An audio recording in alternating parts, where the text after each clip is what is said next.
परिवार का कोई हमदर्द है, जिसको दुख है, वो इस तरह की कोई बात नहीं करेगा। कोई तमाशा बनने आया, हम उसकी नहीं कर सकते। और जो भी हमारे घर का है, जो हमारे दुख में है, उसको हमारा दुख समझना होगा, अपना दुख मानना होगा। रात के करीब 12 बजने वाले हैं। तारीख 28 मार्च 2024 और मुख्तार अंसारी की मौत के बाद का जो ताज़ा अपडेट है वो ये कि कई ज़िलों में संवेदनशील इलाकों में धारा 144 लगाई गई। खासकर मऊ, गाजीपुर, प्रयागराज, इन सब इलाकों में चौकसी बढ़ा दी गई है। बांदा एक तरीके से छावनी में तब्दील हो गया है। जिस अस्पताल में फ़िलहाल मुख्तार अंसारी की लाश रखी हुई है, जो शव है वो अभी अस्पताल में है। अभी मुख्तार अंसारी का परिवार बांदा पहुंचा नहीं है। जो हमारी जानकारी है 2:30 बजे रात के करीब तक मुख्तार अंसारी के परिवार के बांदा पहुंचने की खबर है। उसके बाद जो आगे क्या होगा ये हमारी नज़र बनी रहेगी। लेकिन मुख्तार अंसारी के घर से जो गाजीपुर में मुख्तार अंसारी का पैतृक आवास है, वहाँ से कुछ तस्वीरें आने लग गई हैं। सोनल, वो तस्वीरें अगर आप दिखाएं तो। दो तस्वीरें आई हैं। सबसे पहली तस्वीर तो मैं फुल फ्रेम करके आपको दिखाती हूँ, जो घर के बाहर से पहली तस्वीर आई थी जहाँ लोग इकट्ठा होना शुरू हुए थे। ये तब की तस्वीर है। जैसे ही खबर ब्रेक हुई थी तभी ये तस्वीर घर के बाहर से आना शुरू हुई। उसके बाद करीब आधे घंटे बाद ये दूसरी तस्वीर आई है जहाँ नारेबाजी भी सुनाई दे रही है। देखिए,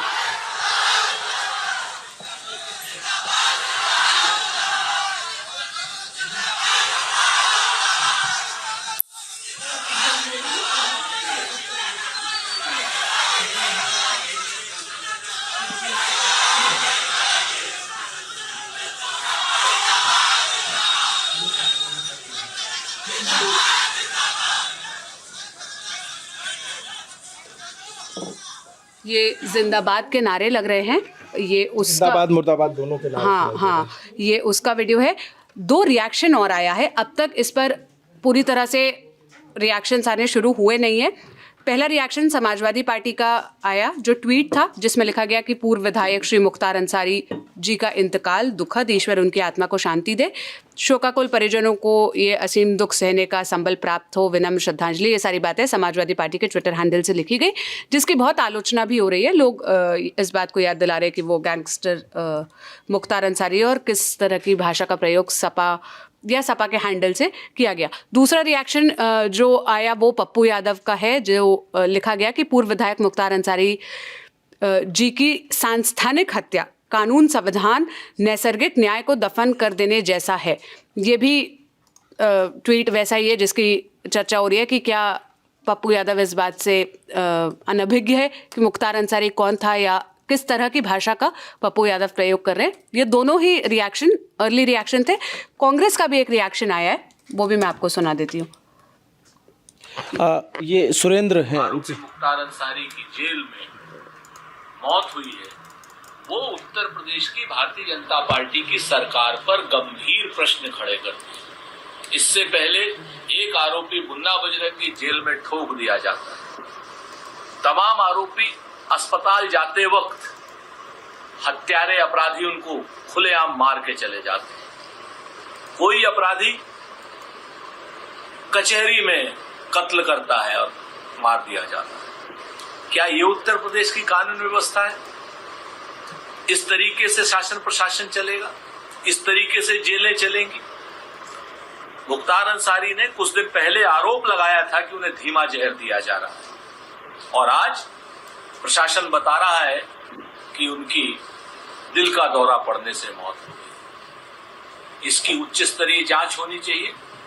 हाई कोर्ट के सिटिंग जज के सुपरविजन में जांच हो, ताकि पता चले लोगों को कि जेलों में क्या हो रहा है और उत्तर प्रदेश के शासन में किस तरीके का जंगल राज चल रहा है। ये कांग्रेस प्रवक्ता हैं और उन्होंने जो आरोप लगाया हुआ है, मतलब इसमें आप ये समझिए कि ये जो बता रहे हैं, इससे पहले अतीक अहमद की हत्या हो जाती है पुलिस कस्टडी में।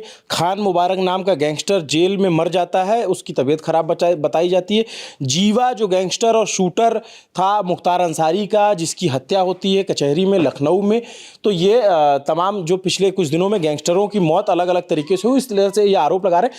ये आरोप अपनी जगह है, लेकिन कानून अपनी तरीके से काम करता है। इसमें मुख्तार अंसारी की मौत जेल से लाकर उपचार के दौरान हुई है, तो इसमें पोस्टमार्टम होगा और पूरे डॉक्टरों का पैनल पोस्टमार्टम करेगा, उसमें विसरा रिपोर्ट भी रखी जाएगी और पोस्टमार्टम रिपोर्ट की वीडियोग्राफी भी की जाएगी ताकि परिवार के सामने पोस्टमार्टम किया जाएगा। तो उसमें क्या रिपोर्ट आती है, क्या जो आरोप लगाया जा रहा है उस तरीके की कोई बात होती, ये अलग विषय है। लेकिन अब जो स्थिति है वो कि मुख्तार अंसारी की मौत के बाद कई संवेदनशील इलाकों में फोर्स बढ़ा दी गई है ताकि कोई अप्रिय घटना या कोई उसका रिएक्शन ना होने पाए।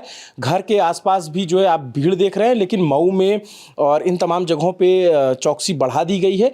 मुख्तार अंसारी 2005 से ही जेल में बंद है और तकरीबन अब आप देखेंगे तो बीच में जब भी मुख्तार अंसारी जेल से बाहर आया या जो भी तस्वीरें आई तो वो ये रही कि अस्पताल में भर्ती हुए या फिर विधानसभा की कार्रवाई में पहुंचने की इजाज़त मिली। जी बताइए शुभम, क्या अपडेट है? एक ये चलाया गया ऑक्टोपस पे कि पीयूष राय जो कृष्णानंद राय के बेटे हैं, तो उनका ऑडियो फिर आ रहा है, इस पे रिएक्शन आ रहा है। क्या उन्होंने क्या कहा? बहुत शुक्रिया अदा करूंगा, उनका आशीर्वाद है हम लोगों के ऊपर। और बस एक ही बात कह के अपनी बात को विराम करूंगा कि कर्म के दायरे से जब तुम उतरोगे तो उसकी सजा तुम्हें तड़पने तक नहीं छोड़ेगी। और उसको देखने को हमें आज मिला है और आज उसका फैसला भगवान ने अपनी अदालत में किया है। जो जैसा करता है उसको यहीं पे किसी दुख। ये कृष्णानंद राय के बेटे हैं, उनका ऑडियो ये बताया जा रहा है कि उन्होंने कहा कि कर्म का फल मिला है। कृष्णानंद राय विधायक हुआ करते थे भाजपा के और मोहम्मदाबाद सीट से उनकी हत्या हुई थी जिसका आरोप मुख्तार अंसारी पर लगा था। इसके अलावा मुख्तार अंसारी के ऊपर और तमाम 62 मुकदमे थे और मुख्तार अंसारी के रसूख को आप इस तरीके से समझिए कि 1996 में पहली बार विधायक बसपा के टिकट पर बने और उसके बाद लगातार जेल से विधायक बनते रहे, जीतते रहे। जो मऊ की सीट है वहाँ से मुख्तार अंसारी का दबदबा बना रहा। बहुजन समाजवादी पार्टी से पहली बार विधायक बने, उसके बाद उनकी पार्टी अलग अलग दलों में राजनीति करती रही। इवन कौमी एकता दल का नाम का एक अपनी पार्टी बनाई। अब की बार जो उनके बेटे हैं अब्बास अंसारी, वो घोसी सीट से विधायक चुने गए सुभाषपा के टिकट पर। और सुभाषपा चूंकि समाजवादी पार्टी के गठबंधन में थी जो राजभर की पार्टी है, लेकिन ये अखिलेश यादव के कोटे के विधायक माने जाते हैं और उनके साथ समर्थन रहा। इसीलिए आप देखेंगे समाजवादी पार्टी ने प्रतिक्रिया भी जाहिर की है। अब सवाल ये है कि परिवार वहाँ जब पहुँचेगा तो परिवार का क्या पहला रिएक्शन आता है। उनके परिवार के लोगों के, अफजाल अंसारी जो गाजीपुर से सांसद हैं, उनका बेटा जो अब्बास अंसारी जो मऊ से विधायक है वो जेल में बंद है। उनको सुप्रीम कोर्ट से एक मामले में ज़मानत मिली लेकिन अभी जेल से बाहर नहीं आए हैं। मुख्तार अंसारी 2005 से जेल में बंद, बीच में पंजाब की जेल में गए, वहाँ पे कई सारे आरोप लगे कि पंजाब की जेल में संरक्षण दिया गया। कई आम आदमी पार्टी के नेताओं ने आरोप लगाया कि कांग्रेस के नेताओं पर। उसके अलावा आप देखेंगे तो मुख्तार अंसारी का दबदबा जो एक तरीके से माफिया का जो दबदबा होता है, या फिर आप देखेंगे दो तरह की छवि मुख्तार अंसारी की, अपने जो इलाके के लोग हैं उनमें रॉबिन हुड की छवि की मदद करने वाला। इसका रिजल्ट आपको चुनाव में जब मुख्तार अंसारी की जीत होती है उससे समझ में आता है। और जो दूसरा पक्ष, जो प्रताड़ित पक्ष है, जिनकी हत्याओं का आरोप लगा, कृष्णानंद राय, अवधेश राय, जो कि अजय राय के बड़े भाई, उनकी हत्या, और फिर ब्रजेश सिंह से जो अदावत, ये तमाम मुख्तार अंसारी के साथ किस्से जुड़े हैं। और वो किस्से क्या मुख्तार अंसारी के साथ दफन हो जाएंगे या ये आगे सुनाए जाते रहेंगे। और अब इस खबर का जो सुबह रिएक्शन होगा वो क्या होगा। अभी जो परिवार घर पे बहुत सारी भीड़ लगी हुई है, वहाँ नारेबाजी हो रही है। इंतकाल जो कहा गया कि हो गया, परिवार की तरफ से कहा गया कि हमें उनके इंतकाल की सूचना मिल रही, जो परिजनों से बात हुई तब। और इसकी पुष्ट सूचना नहीं है, लेकिन देर रात होते होते ये सूचना भी कंफर्म कर दी गई। अभी जो अपडेट और तस्वीरें हैं सोनल, अभी और क्या अपडेट आ रहा है इस मामले में? अभिनव, अभी सबसे पहले तो मैं आपको ट्रेंड दिखाना चाहूँगी, जो इंडिया का ट्रेंड चार्ट है ट्विटर का।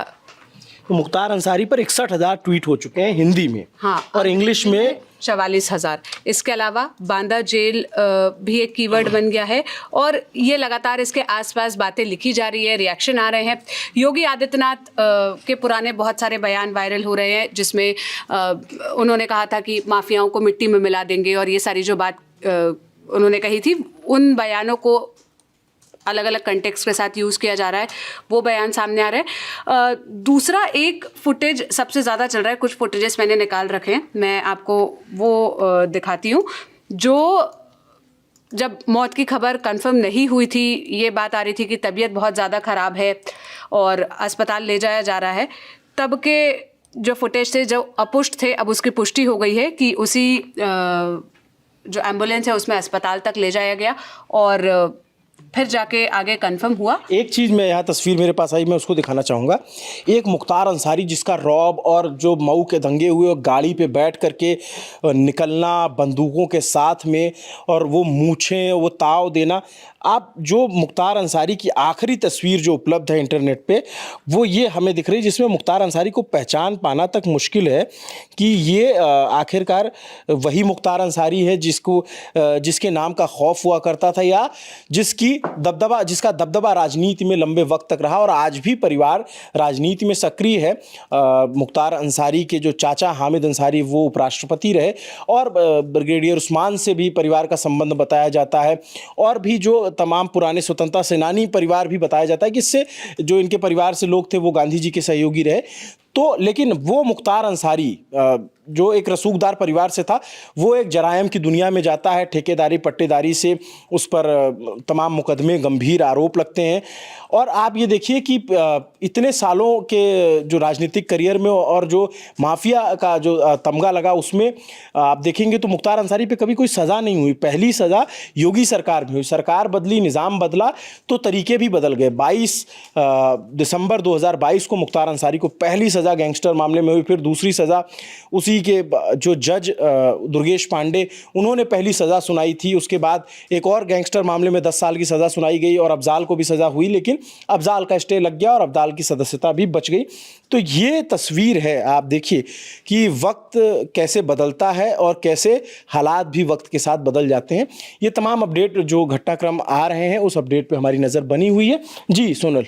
अभिनव, ये एक पुराना फुटेज है जो अब बहुत वायरल हो रहा है, जो 2 साल पुराना बताया जा रहा है और जो दूसरा ये जब पंजाब से व्हील चेयर पर लाया जा रहा था तब की तस्वीर है। हाँ, ये पूरी तस्वीर मैं आपको प्ले करके दिखाती हूँ। ये व्हील चेयर पर, ये व्हील चेयर की तस्वीर ये भी बहुत वायरल हुई थी उस वक्त में भी कि कैसे जो है सरकार बदलने से जो है माफियाओं का रूप बदल जाता है। खैर आरोप बहुत सारे मुख्तार अंसारी पे थे, लेकिन अभी जो मौत है उसके जो अपडेट्स हैं वो हमने आप तक पहुंचाए और मौत को लेकर जो परिवार का आरोप है या जो समर्थक आरोप लगा रहे हैं उनकी भी चर्चा हो रही है और दो पक्ष बटे हुए हैं। एक अपनी तरीके की बात कर रहा है और एक दूसरे अपने तरीके से बात कर रहा है। ये पूरा एक बड़ा घटनाक्रम है और 2024 के चुनाव से पहले हुआ ये बड़ा घटनाक्रम है जिसका सियासी मैसेज भी काफ़ी बड़ा है और इसका सियासत पे क्या असर होगा 2024 के चुनाव में वो भी देखने वाली बात होगी। किसका? तेजस्वी यादव का इस पे बता रहे हैं कि तेजस्वी यादव जो बिहार के डिप्टी सीएम रहे, तेजस्वी यादव ने इस पे ट्वीट करके लिखा है, उत्तर प्रदेश से पूर्व विधायक श्री मुख्तार अंसारी के इंतकाल का दुखद समाचार मिला। परवरदिगार से प्रार्थना है कि दिवंगत आत्मा को शांति तथा शोकाकुल परिजनों को दुख सहने की शक्ति प्रदान करे। कुछ दिन पूर्व उन्होंने शिकायत की थी कि उन्हें जेल में जहर दिया गया, फिर भी गंभीरता से नहीं लिया गया। प्रथम दृष्टया ये न्यायोचित और मानवीय नहीं लगता। संवैधानिक संस्थाओं को ऐसे विचित्र मामलों व घटनाओं पर स्वतः संज्ञान लेना चाहिए। तो ना सिर्फ लोग बल्कि राजनीति भी बटी हुई है। बीजेपी के नेताओं की तरफ से अभी उस तरीके की मुखर प्रतिक्रिया नहीं आई है, लेकिन जो आपने पहला बयान सुना वो कहा गया कर्म का फल। तो ये दोनों तरफ की प्रतिक्रियाएं हैं। आप इस पे क्या सोचते हैं कमेंट करके ज़रूर बताइए। ललन टॉप पे जो भी सूचना मिलती रहेगी, जो भी अपडेट होती रहेगी वो आप तक पहुंचाई जाएगी। मेरा नाम अभिनव पांडे है, मेरे साथ कैमरे के पीछे प्रशांत हैं। देखते रहिए ललन टॉप। शुक्रिया।